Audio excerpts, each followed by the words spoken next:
नमस्कार दोस्तों, फिर से आपका स्वागत है हमारे YouTube channel daily GK point में। और मैं लेकर आया हूँ आपके लिए फिर से KVS TGT का जो आपका आफ्टरनून एग्ज़ाम हुआ है उसका मैं पूरे कंप्लीट सॉल्यूशन आपके लिए यहाँ पे लेकर आया हूँ। मैंने हिंदी के जो आपके 10 क्वेश्चन आए थे वो मैंने अपलोड कर दिए, उनके आंसर आप मैच कर सकते हो, उनको देख लीजिएगा। और जो कंप्यूटर के 10 क्वेश्चन आए थे उसके भी मैंने आंसर यहाँ पर कंप्लीट कर दिए, वो भी आप देख सकते हो मेरे यूट्यूब चैनल पर जाके। अब हम इस वीडियो में बात करने वाले हैं आपके जो 40 क्वेश्चन आए हैं यहाँ से general knowledge and current affair से। यहाँ पे काफ़ी मेजर पार्ट है ये, 40 क्वेश्चन का हम कवर करने वाले हैं। बताऊंगा इन सब के आंसर आपको, कि विद एक्सप्लेनेशन आपको आंसर दूंगा कि प्रत्येक क्वेश्चन का क्या क्या आंसर होगा, और आप अपने आंसर मेरे अकॉर्डिंग मैच कर लीजिए जिससे आपको कोई प्रॉब्लम नहीं हो, कोई डाउट नहीं होगा इसमें। बिल्कुल मैं आपको एग्जैक्ट आंसर बताऊंगा, यहाँ पे 100% सटीक आंसर होंगे मेरे, और आप इनको अपने अकॉर्डिंग आपके पेपर में मैच कर लीजिए और देख लीजिए आपके कितने क्वेश्चन सही है या कितने क्वेश्चन गलत है। मैं आपको बता दूं, मैंने यहाँ पे आपको दिन में जो आपका एग्जाम हुआ था जिन स्टूडेंटों का PGT का, वो भी अपलोड कर दिया है, और इसके हिंदी के कंप्यूटर दोनों डाल दिए, तो आप उनको भी जिन स्टूडेंटों का एग्जाम था वो देख सकते हो। और आपको बता दूं, अगर आपने अभी तक मेरे चैनल को सब्सक्राइब नहीं किया है तो पहले आप सब्सक्राइब कर लीजिए, जिससे आपको मेरे दोबारा आने वाली वीडियो नोटिफिकेशन मिल जाएगा, और जिससे आपको पता लग जाएगा जो भी वीडियो मैं डालूंगा, जिससे आप उसका बेनिफिट ले सको। क्योंकि ये पूरी मेहनत है, ये मैं आपके लिए कर रहा हूँ यहाँ पे, तो आप मेरे चैनल को जरूर सब्सक्राइब कर लीजिए, जिससे क्योंकि आपको पूरा बेनिफिट हो सके। तो हम डिस्कस करने वाले 40 क्वेश्चन है यहाँ पे। तो चलते पहले क्वेश्चन पर। जो पहला क्वेश्चन है वो हमारा इस प्रकार है कि निम्नलिखित में से पहला स्थान कौन सा था सिंधु घाटी सभ्यता की खोज हुई, यानी सिंधु घाटी सभ्यता की जो खोज हुई थी उसमें पहला स्थान कौन सा था। तो जो पहला स्थान है वो था हड़प्पा, यानी सिंधु घाटी में सबसे पहले जो खोज हुई थी वो हड़प्पा की हुई थी। अब चलते हैं हम अपने अगले क्वेश्चन पर। जो हमारा अगला क्वेश्चन है वो इस प्रकार है कि 2030 तक प्राप्त कर लिए जाने वाली धारणीय सस्टेनेबल विकास के लक्ष्य का भाग नहीं है, यानी कौन से इसके विकास का लक्ष्य का भाग नहीं है। ये 4 ऑप्शन है, आप देख लीजिए।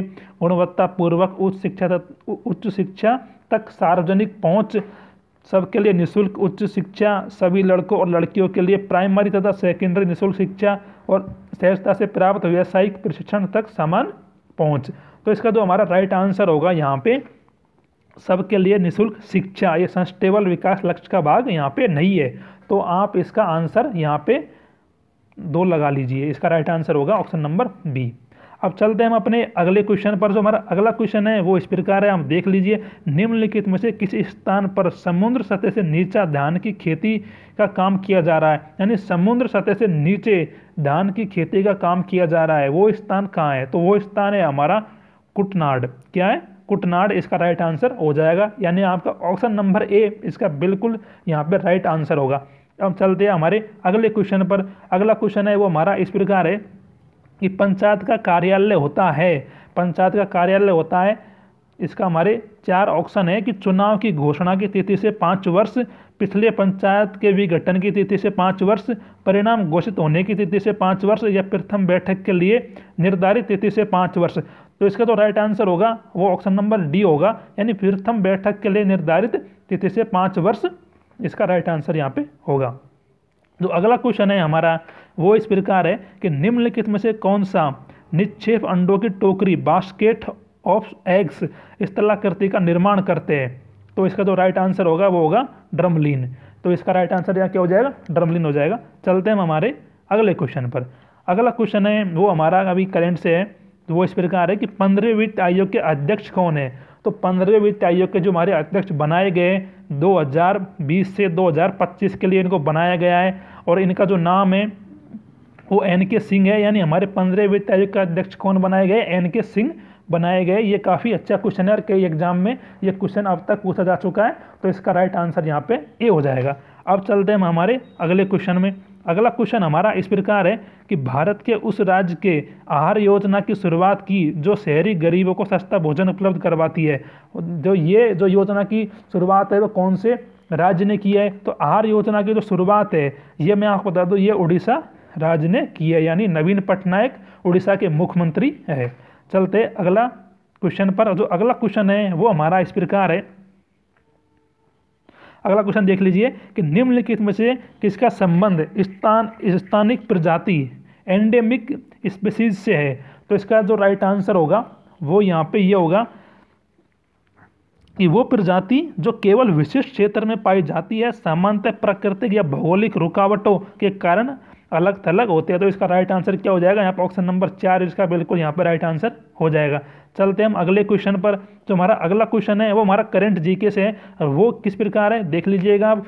2018 के अकेडमिक पुरस्कारों में सर्वश्रेष्ठ फिल्म का ऑस्कर निम्नलिखित में से किसे प्राप्त हुआ है? तो ये जो ये प्राप्त हुआ है द शेप ऑफ वाटर को हुआ है। ये अभी करंट का हाल ही का क्वेश्चन है और आपको ये हर एग्जाम में देखने को मिल जाएगा और काफ़ी इंपॉर्टेंट क्वेश्चन है। चलते हम अगले क्वेश्चन पर। जो हमारा अगला क्वेश्चन है वो इस प्रकार है, 2018 में प्रकाशित उपन्यास the women in the window के लेखक कौन है? तो यहाँ पे 2018 में प्रकाशित उपन्यास the woman in the window के यहाँ पे हमसे लेखक पूछा है। तो इनके लेखक थे एजे फिन, एजे फिन यहाँ पे the women in the window के लेखक थे। तो इसका राइट आंसर क्या हो जाएगा? ऑप्शन नंबर 4 बिल्कुल इसका आपका राइट आंसर हो जाएगा। चलते हैं हम अपने अगले क्वेश्चन पर। जो अगला क्वेश्चन है वो हमारा इस प्रकार है कि अंशदायी पेंशन योजना स्वावलंबन की घोषणा केंद्र सरकार द्वारा की गई। तो ये कौन सी योजना की घोषणा केंद्र सरकार द्वारा की गई थी? तो मैं आपको ये बता दूं कि ये संघीय बजट 2010-11 में स्वावलंबन की घोषणा की गई थी, और ये जो घोषणा की गई थी ये यूपीए गवर्नमेंट द्वारा की गई थी। और आपको बता दूं अब जो इस योजना का नाम बीजेपी सरकार ने यहाँ पे इसका नाम चेंज कर दिया है, और इसका नाम यहाँ पे उन्होंने अटल पेंशन योजना यहाँ पे रख दिया है। जैसे आप सबको यहाँ पे पता होगा इस योजना के बारे में, काफ़ी इंपॉर्टेंट क्वेश्चन ये कई बार बन चुका है, इसको आप जरूर याद रखना। आपके यहाँ पे इसमें राइट आंसर संघीय बजट 2010-11 हो जाएगा। चलते हैं हम अगले क्वेश्चन पर। जो अगला क्वेश्चन है वो हमारा काफ़ी अच्छा क्वेश्चन है। अगला क्वेश्चन हमारा इस प्रकार है कि 973 में निम्न किस भौगोलिक क्षेत्र में अल बुरुनी का जन्म हुआ था? उज्बेकिस्तान, अफगानिस्तान, ताजिकिस्तान, तुर्कमेनिस्तान, ये सभी हमारे एशिया की कंट्री है। तो हमारे जो इसमें पूछा है कि अल बुरुनी का जन्म हुआ था, तो अल बुरुनी का जो जन्म हुआ था ना वो उज्बेकिस्तान में हुआ था। तो आपके क्वेश्चन नंबर 32 का यहाँ पे राइट आंसर क्या होगा? उज्बेकिस्तान बिल्कुल राइट होगा। चलते हम हमारे अगले क्वेश्चन पर। जो हमारा अगला क्वेश्चन है वो इस प्रकार है कि 2015 में स्थापित हरित राष्ट्रीय लेखाकरण GNA योजना को रूप देने वाली विशेषज्ञ समिति के अध्यक्ष कौन थे? हमसे इसके अध्यक्ष पूछा है, तो इसके अध्यक्ष कौन हो जाएंगे? पार्थ दास गुप्ता इसके अध्यक्ष थे। चलते हम हमारे अगले क्वेश्चन पर। और जो हमारा अगला क्वेश्चन है वो हमारा इस प्रकार है, लोकसभा में अविश्वास प्रस्ताव को प्रस्तुत करने के लिए वांछित न्यूनतम सदस्यों की संख्या क्या होगी? यानी लोकसभा में अविश्वास प्रस्ताव करने के लिए न्यूनतम सदस्यों की संख्या क्या होगी? तो इसका जो राइट आंसर होगा वो 50 सदस्यों की संख्या यहाँ पे लोकसभा में होती है। यानी कि न्यूनतम सदस्य 50 तो होने चाहिए जब आप किसी के खिलाफ अविश्वास प्रस्ताव प्रस्तुत कर सकते हो, नहीं तो आप प्रस्तुति नहीं कर सकते हो। चलते हम अगले क्वेश्चन पर। जो अगला क्वेश्चन है वो हमारा यहाँ पे सूची फर्स्ट, सूची सेकंड और सूची सेकंड में है। तो इसका जो राइट आंसर होगा वो मैं आपको बता देता हूँ, आप अपने आंसर को मैच करा लीजिएगा। तो इसका जो यहाँ पे जो बिल्कुल राइट आंसर है वो हो जाएगा हमारा, इसका जो हमारा राइट आंसर है वो होगा यहाँ पे ऑप्शन नंबर 3। यानी कि आप ऑप्शन नंबर 3 का राइट आंसर होगा। आप इनका मिलान कर लीजिएगा। मेरे पास थोड़ा टाइम कम है अभी, क्योंकि मेरे को अभी साइकोलॉजी वाला पार्ट भी यहाँ पे डालना है, तो आप इनका मिलान कर लीजिएगा। इसका राइट आंसर ऑप्शन नंबर 3 हो जाएगा। चलते हैं हम अगले क्वेश्चन पर। अगला क्वेश्चन है वो हमारा इस प्रकार है कि 2018 के एशियन खेलों की पुरुष शॉर्ट फुट प्रतियोगिता का स्वर्ण पदक किसने जीता है? तो जो 2018 के एशियन खेल हुए इसमें पुरुष शॉर्ट फुट प्रतियोगिता में स्वर्ण पदक किसने जीता है? तो इसमें आपका राइट आंसर हो जाएगा तेजेंद्र सिंह पाल तूर ने यहाँ पे स्वर्ण पदक जीता है। मैं आपको एक बात बता दूं कि एशियाई खेलों से आपको हर एग्जाम में क्वेश्चन मिल जाएगा। चाहे आप किसी भी कंपटीशन के एग्जाम दोगे ना तो आपको एशियन खेलों से क्वेश्चन जरूर देखने को मिल जाता है। तो एशियन खेलों को तो आप बिल्कुल याद कर लीजिए, ये क्योंकि काफ़ी अच्छा टॉपिक है, यहाँ से क्वेश्चन एग्जाम में बार बार बन रहा है। तो मेरी आपको यही सलाह है कि आप इस टॉपिक को जरूर ढंग से एक बार प्रिपेयर कर लो, जिससे आपका क्वेश्चन कभी यहाँ पे गलत नहीं हो। और यहाँ पे नीरज चोपड़ा भी है, तो मैं आपको नीरज चोपड़ा के बारे में भी थोड़ा बहुत जानकारी दे देता हूँ। नीरज चोपड़ा एशियन खेलों में भारत की तरफ से ध्वजवाहक थे और इन्होंने जेवलिन भाला थ्रो फेंक में इंडिया के लिए गोल्ड मेडल भी जीता था। चलते हम अगले क्वेश्चन पर। तो अगला क्वेश्चन भी हमारा मिलान का ही है, तो इनके मैं आंसर आपको बता दूंगा और आप इनके मिलान कर लेना। तो इसका जो आंसर होगा वो हमारा इस प्रकार है। तो यानी कि इसका आंसर हो जाएगा हमारा इसमें थर्ड, यानी कि फोर्थ नंबर का बिल्कुल इसमें आपका एग्जैक्ट राइट आंसर होगा। यानी कि ये बोल रहा है कि ये जो बड़ा जहाज महल है, तो जहाज महल कहाँ पे है? जहाज महल है आपका मध्य प्रदेश में। और यानी कि जो अंग महल है, अंग महल कहाँ पे है? नागालैंड में है आपका। और आपका जो राइट्स बिल्डिंग है ये कहाँ पे है? ये पश्चिम बंगाल में है। और ये बोल रहा है कि अब सेंट जॉर्ज किला बचा है, ये कहाँ है? तमिलनाडु में है। तो ये आपका राइट आंसर हो जाएगा, ऑप्शन नंबर 4 इसमें आपका राइट आंसर होगा। अगला क्वेश्चन भी हमारा सूची का ही है, इसको भी देख लेते हैं। तो ये इस प्रकार है, इसके मैं आंसर आपको बता देता हूँ, आप देख लेना। तो इसमें जो आपका आंसर होगा वो ऑप्शन नंबर 1 सही होगा। 1 बिल्कुल सही है। यानी कि जो जन्म है, जन्म का है गज से, और संबोधि है, जो संबोधि का है बोधि वृक्ष से। और इसमें जो प्रथम उपदेश है, जो प्रथम उपदेश होगा यहाँ पे, उसका होगा यहाँ पे चक्र से। और यहाँ पे यहाँ पे परिनिर्वाण है, और इसका जो आंसर होगा यहाँ पे ये हो जाएगा स्तूप से। तो आपका ए यहाँ पे बिल्कुल राइट आंसर हो जाएगा। चलते हम अगले क्वेश्चन पर। तो जो हमारा अगला क्वेश्चन है वो इस प्रकार है कि रूस के स्टेपी क्षेत्र में निम्नलिखित में से कौन सा मूल निवासी रहते हैं? यानी रूस का जो स्टेपी क्षेत्र है उसमें निम्नलिखित में से मूल निवासी कौन रहते हैं? तो मैं आपको बता दूं, जो रूस का जो स्टेपी क्षेत्र है वहाँ पे ट्रेविरेंग मूल निवासी रहते हैं। इसका राइट आंसर हो जाएगा यहाँ पे ट्रेविरेंग। चलते हैं हम अगले क्वेश्चन पर। जो अगला क्वेश्चन है हमारा काफ़ी अच्छा क्वेश्चन है, वो इस प्रकार है कि कलकत्ता खेल पत्रकार क्लब के द्वारा हाल ही में निम्नलिखित में से किसे भारत का सर्वश्रेष्ठ खिलाड़ी का नाम दिया गया है? तो भारत का जो सर्वश्रेष्ठ खिलाड़ी है वो किसे दिया गया है? सुनील छेत्री को। ये हमारे फुटबॉल के कप्तान है सुनील छेत्री। चलते हम अगले क्वेश्चन पर। अगला क्वेश्चन हमारा इस प्रकार है कि निम्नलिखित में से कौन सा दिन विश्व सामाजिक न्याय दिवस के रूप में मनाया जाता है? काफ़ी अच्छा क्वेश्चन है। तो इसका जो राइट आंसर होगा वो होगा 20 फरवरी 2018 को विश्व सामाजिक न्याय दिवस के रूप में मनाया जाता है। चलते हम अगले क्वेश्चन पर। अगला क्वेश्चन है वो हमारा इस प्रकार है कि भारतीय नियोजन का निर्माता किसे माना जाता है? तो भारतीय नियोजन का जो निर्माता है पीसी मालोनोबिस को माना जाता है। ये काफ़ी अच्छा क्वेश्चन है और कई एग्जामों में ये क्वेश्चन यहाँ बन चुका है, तो ये क्वेश्चन जरूर आपको याद रखना है। चलते हम हमारे अगले क्वेश्चन पर। जो हमारा ये अगला क्वेश्चन है वो इस प्रकार है कि मुगल दरबार में जिसे सुलेखाकार को सुनहरी कलम उपाधि से प्रस्तुत किया जाता था, वह किस नाम से जाना जाता है?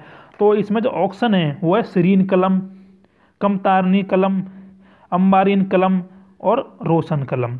तो मैं आपको दोस्तों बता दूं कि इसका आंसर मेरे कन्फ्यूजन में है, तो मैं आपको यहाँ पे गलत नहीं बताऊंगा। तो अगर आपको इसका आंसर आता है तो मेरे कमेंट बॉक्स में आप इसका आंसर दे दीजिए, जिससे कि और स्टूडेंट को भी इसका आंसर पता लग जाए। तो दोस्तों चलते हैं अगले क्वेश्चन पर। जो अगला क्वेश्चन है वो हमारा इस प्रकार है कि निम्नलिखित घटना का सही कालक्रम क्या होगा? यानी ये घटना का हमसे क्या पूछा है? कालक्रम पूछा है। तो यानी कि इसमें हमारे को दिया है खिलाफत आंदोलन और जलियांवाला बाग जनसंहार और बरदौली किसान आंदोलन और रॉलेट सत्याग्रह। तो जो मैं आपको यहाँ पे बताना चाहूँगा कि जो इसका राइट आंसर होगा वो यहाँ पे डी हो जाएगा। यानी कि रॉलेट सत्याग्रह सबसे पहले हुआ था, उसके बाद हुआ था जलियांवाला बाग, और उसके बाद हुआ था खिलाफत आंदोलन, और उसके बाद सबसे लास्ट में हुआ था बरदौली किसान आंदोलन। तो इसका जो राइट आंसर होगा वो यहाँ पे डी होगा। अब चलते हैं हम अगले क्वेश्चन पर। तो अगला क्वेश्चन है वो हमारा इस प्रकार है कि निम्नलिखित में से कौन सी गैस की वैश्विक ताप वृद्धि ग्लोबल वार्मिंग की सामर्थ्य अधिक है? तो कौन सी की है? कार्बन डाइऑक्साइड C2 की सामर्थ्य अधिक है।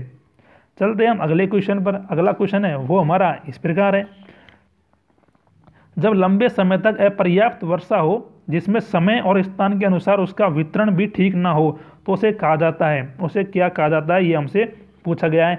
तो दोस्तों इसका आंसर भी आप मेरे कमेंट बॉक्स में करके बताइए, क्योंकि मेरे पास इसका आंसर मेरे को अभी नहीं मिला है, और जैसे मिलेगा मैं आपको बता दूंगा। तो आप मेरे कमेंट बॉक्स में इसका आंसर दे दीजिएगा। चलते हैं हम अगले क्वेश्चन पर। तो अगला क्वेश्चन है वो हमारा इस प्रकार है कि निम्नलिखित में से कौन सी महिला टीम विश्व टेबल चैंपियनशिप 2018 की विजेता थी?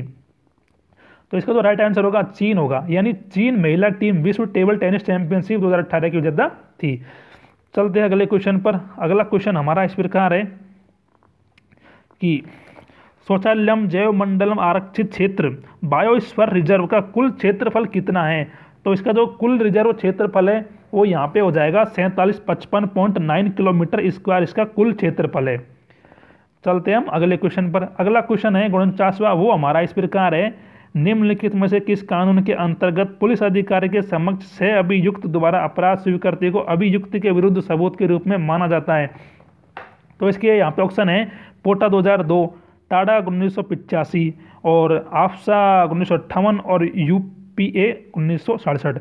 तो इसका आंसर भी आप मेरे कमेंट बॉक्स में करके बता दीजिए। इसका आंसर भी मेरे को अभी नहीं मिला है, और जैसे मिलेगा मैं आपको इसका आंसर कमेंट बॉक्स में बता दूंगा और आप भी मेरे को इसका आंसर बता सकते हो। चलते हम अगले क्वेश्चन पर। अगला क्वेश्चन हमारा इस प्रकार है, सशक्त कार्यक्रम की घोषणा भारत सरकार के द्वारा जुलाई 2018 में की गई। कब की गई? जुलाई 2018 में की गई। तो इसका जो राइट आंसर होगा वो हो जाएगा सार्वजनिक क्षेत्र के बैंक दबाव में आई परिसंपत्तियों के समाधान के लिए। यानी सशक्त कार्यक्रम की घोषणा भारत सरकार द्वारा जुलाई 2018 में की गई, यानी सार्वजनिक क्षेत्रों के बैंकों के दबाव में आई परिसंपत्ति के समाधान के लिए ये घोषणा की गई थी। तो इसका राइट आंसर क्या होगा? सी हो जाएगा। चलते हैं हमें हमारे अगले क्वेश्चन पर। तो अगला क्वेश्चन है हमारा वो जलवायु से संबंधित है, तो उसको भी देख लेते हैं। और वो हमारा इस प्रकार है कि कॉफियन की जलवायु वर्गीकरण योजना के अनुसार निम्नलिखित में से किस विशेषता का संबंध शीतोष्ण से है। तो इसका जो राइट आंसर होगा वो यहाँ पे होगा कि मध्य देशांतरीय मौसम वर्षा के सबसे ठंडे महीने का औसत तापमान -3 डिग्री से अधिक किंतु 18 डिग्री सेल्सियस से कम होता है। तो यहाँ पे इसका right answer option number A हो जाएगा। चलते हम हमारे अगले क्वेश्चन पर।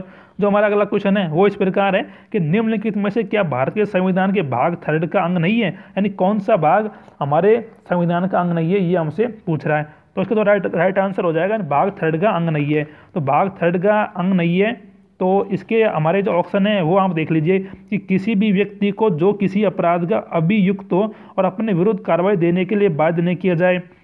ऑप्शन नंबर 2 है कि कुछ मामलों में गिरफ्तारी तथा कैद होने से बचाव।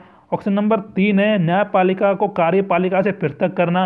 ऑप्शन 4 है कोई भी व्यक्ति एक ही अपराध के लिए एक बार से दंडित नहीं किया जाए। तो इसका जो राइट आंसर यहाँ पे होगा वो ये होगा कि न्यायपालिका को कार्यपालिका से पृथक करना। यहाँ पे बिल्कुल इसका राइट आंसर हो जाएगा। चलते हम अगले क्वेश्चन पर। और जो हमारा अगला क्वेश्चन है वो इस प्रकार है कि कीस्टोन प्रजाति है। तो ये हमारे यहाँ पे राइट आंसर यहाँ पे दे रखे हैं। ये आंसर है 4, इनको देख लीजिएगा कि वो प्रजातियाँ जिनका अपने समुदाय की ऊर्जा प्रभाव तथा संरचना का महत्वपूर्ण प्रभाव पड़ता है। अगला ऑप्शन है हमारा कि वो प्रजातियाँ जो किसी ऐसे क्षेत्र में ऐसे क्षेत्र वास के लिए आती है जहाँ पहले कोई जीवन नहीं था। अगला ऑप्शन है कि पर्यावरण के साथ संतुलित अवस्था में कोई समुदाय। अगला ऑप्शन है यहाँ पे वह प्रजातियाँ स्पीशीज जो अपनी सामुदायिक संरचना संशोधन या भौतिक आवास के लिए अपने तथा अन्य प्रजातियों के लिए प्रभावित करती है। तो यहाँ पे इसका राइट आंसर यही हो जाएगा, यानी इसका राइट आंसर होगा ऑप्शन नंबर 4। अब चलते हैं हमारे अगले क्वेश्चन पर। जो हमारा अगला क्वेश्चन है वो इस प्रकार है कि निम्नलिखित में से जलवायु का कौन सा रूप जिसे हिमालय, एंडीज और एल्प्स के पर्वत क्षेत्रों में अनुभव किया जाता है। तो इसका यहाँ पे राइट आंसर होगा ध्रुवीय जलवायु। ऑप्शन नंबर 3 बिल्कुल यहाँ पे करेक्ट आंसर हो जाएगा। जो अगला क्वेश्चन है वो हमारा इस प्रकार है कि भीमा निम्नलिखित में से किसकी सहायक नदी है। तो यहाँ पे जो भीमा जो है वो कृष्णा की सहायक नदी है। यहाँ पे ऑप्शन नंबर 3 बिल्कुल आपका राइट आंसर हो जाएगा। चलते हैं हम अगले क्वेश्चन पर। जो अगला क्वेश्चन है वो भी हमारा मिलान का ही है, तो वो भी देख लीजिएगा कि वो किस प्रकार है। सूची फर्स्ट में दिए गए अर्थशास्त्रियों का मिलान सूची सेकंड उनसे संबंध विकास सिद्धांतों से कीजिए। तो यहाँ पे जो इसका राइट आंसर होगा वो मैं आपको यहाँ पे बता देता हूँ। यहाँ पे इसका राइट आंसर ये होगा ऑप्शन नंबर 2, यानी ऑप्शन नंबर 2 के अकॉर्डिंग यहाँ पे हो जाएगा। यानी पीसी महालनोबिस का जो यहाँ पे जो मैच करेगा वो करेगा यानी कि 3 नंबर से, यानी द्रुत औद्योगिकरण तथा सार्वजनिक क्षेत्र को सबल बनाना।